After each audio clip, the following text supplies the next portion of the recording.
So you've been most critical of hip hop recently, right? And you've been catching some backlash and everything. What is it about hip hop that has gotten you so frustrated, especially recently? Well, one, the continuation of poverty that I see. So it's like music that's about get this money, right? But nobody is actually getting money. And I see it on all ends. We're fooled by, celebrities and that whole industry. And it's a facade, it's an illusion. They're not making the kind of money we think they are. Now you have a major artist that's on a label now. The label's making money off of brand deals.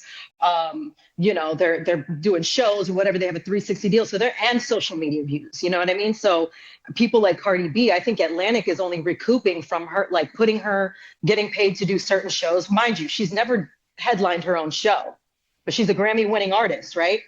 And so, but they'll make money off of social media. That's why they put her out. They tell her to save a bunch of stuff on social media because that's going to come back, and they're going to make money off of that. So you're saying that like even these large artists that are flashing all the money, like the brick phone thing, all this stuff, they're not really making as much as we think they are. Yeah, and not on the music solely. Now, if you get into Hollywood and, like I said, you get brand deals and that's why they're promoting products. That's why they're doing all this to actually make money. So, we here as independent artists, we're just focused. We just want to get into the music. We just want to do the music. But when you get there, now you have to do these other things in order to, recoup money for your label. Right. And then that goes into the whole 360 deal, which, they're getting a piece of literally everything that you do. Yeah. And before the digital era, they were making money on hard copies. You know what I mean? Like they're making money, but now that's gone. So where's the money coming from? Absolutely. Yeah, they were the music industry was way more profitable before all the pirating of music and all the digitalization of everything. And it's just been crazy changes, and people have had to make adjustments, especially in the business side. So it's crazy to see now how literally they own your name and they own everything that you do, pretty much. Pretty much. It's your entity, your soul. Right.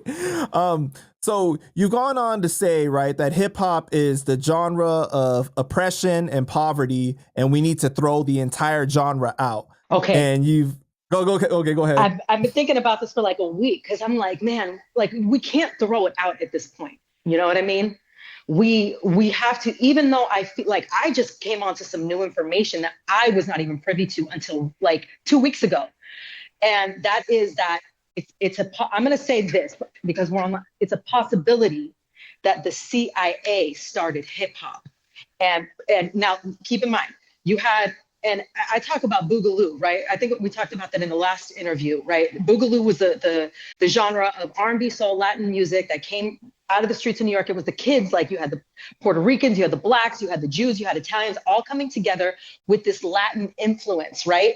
And then on the streets, they were starting to spit, they were starting to rap, and then they would play, rhythms on boxes and things like that. And then the government gets a hold of movements, community gathering, especially young people that can make moves and waves. And I believe they started to infiltrate it then and then presented themselves to people like Africa Bambaataa and KRS-One. Now, keep in mind, when hip hop first came on, it was all major chords, right? It was all bright sounds. It was up. It was like, let's party. All of a sudden, you hear these minor chords, right? And that's more like the sound of war, an uprising. And I say it was a trick of the mind and kind of controlled opposition, because as you think you're talking about all the oppression that you're coming from, an uprising, you have all these minor chords and this frequency of war. And it's actually war against yourself that they implemented. So I love hip hop. You know what I mean?